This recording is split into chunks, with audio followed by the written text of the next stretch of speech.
Simran is something that Yogi Bhajan, the Sri Singh Sahib, talked about as the root science of yoga. And that without understanding Simran, the science of yoga is not complete. Okay? So we're yogis, but there's this concept called Simran. And it's not something you find in a posture. It's not something you find in a mudra. It's not something you find in a book. It's an experience that you find within yourself.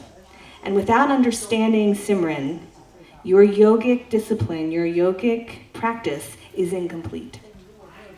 But before we can talk about what Simran is, the first thing we have to talk about is what Naam is, okay? So we know from the Mul Mantra there's the term Sat Naam, yeah? And what do we say? Truth is my identity, okay? Or we say Naam is the name of God. Naam is actually a very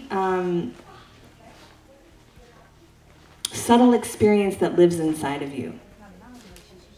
Now we talk about chanting Naam, right? We chant Had, Satnam, Satnam, Satnam, Waheguru, Waheguru. I'm chanting the holy name of God. And when the Sri Singh Sahib Yogi Bhajan started talking about Naam, when he came to the West in the late 60s and early 70s, and at the beginning, when you look at his lectures in the early days, he talked about Naam in a very safe way. Oh, we're chanting the holy Naam. We just sit and chant the holy Naam. Okay, everybody, because Naam means name of God, whatever that means, right? What the heck does the name of God mean? I don't know. We're just going to sit here and chant these names. But in time, in the 1980s, he got into a much more sophisticated conversation about Naam. And it was like, he was like, okay, now that you've been chanting a while, let me tell you what Naam really means. And I'm going to share some quotes with you. This is my favorite definition of Naam ever. And it's from a lecture on February 12, 1995.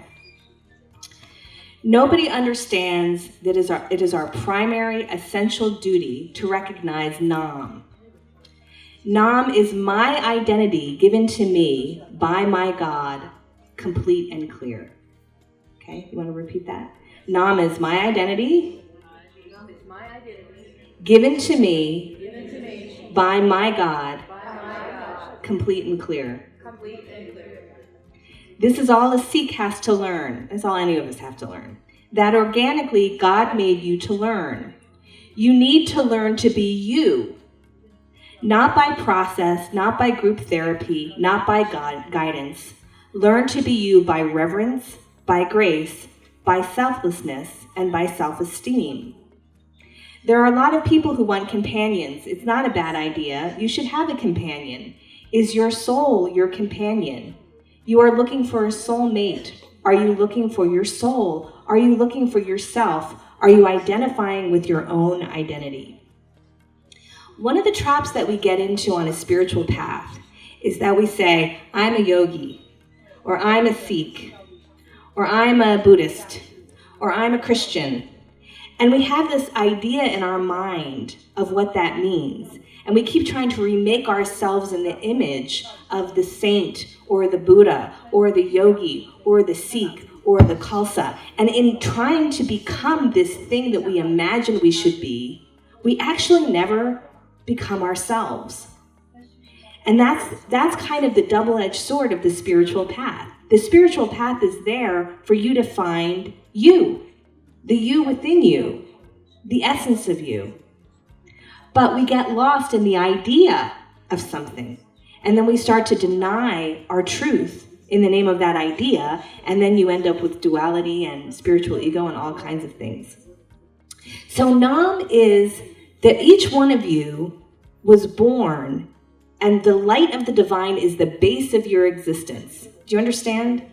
A ray of light from the cosmos has beamed onto planet Earth and gathered the tattvas around it and formed your body with your unique, absolutely, totally unique, like every sunflower is different, every snowflake is different, every human is different. Your absolutely unique identity, genetic code, samskaras, the thing you're here to learn, the thing you're here to pay off.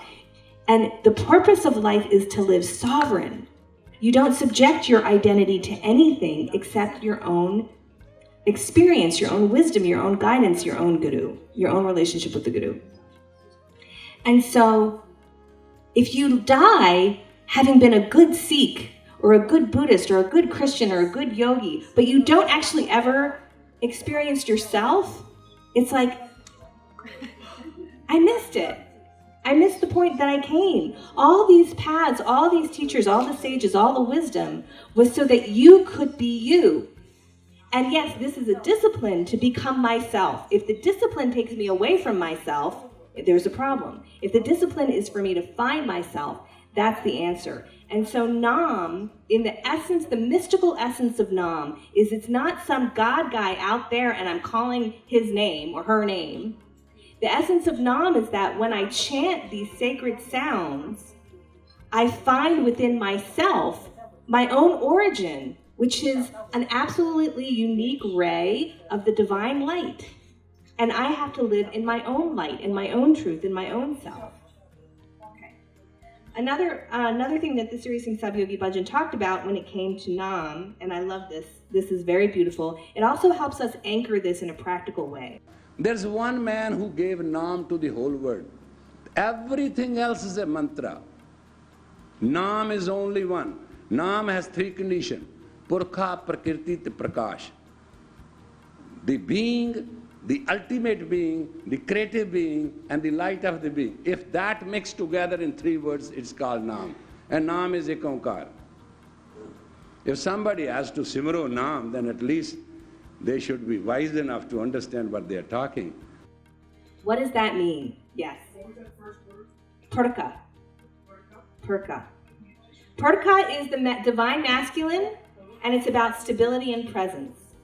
Prakirti is the divine feminine, and it's about your creative expression. And whether we're men or women, all of us have Purkha and Prakirti as part of our existence. We're both, we may be gender-wise a woman or gender-wise a man, but all of us have divine and masculine qualities. So when we are in our stability and presence, that's Purkha. When we are creative, that's Prakirti. And Prakash is the light shines. So those things that you do where you feel completely clear, absolutely free in your creativity, and your light shines through, that's when you're in your Naam. Right? We say, how can I know who I am? How can I know what that Naam is? When you're in that zone, does anybody understand what that zone is? Have you been in it? Yeah. Like that's your zone. That's the Naam. That's what you're here to experience. That's what you're here to express.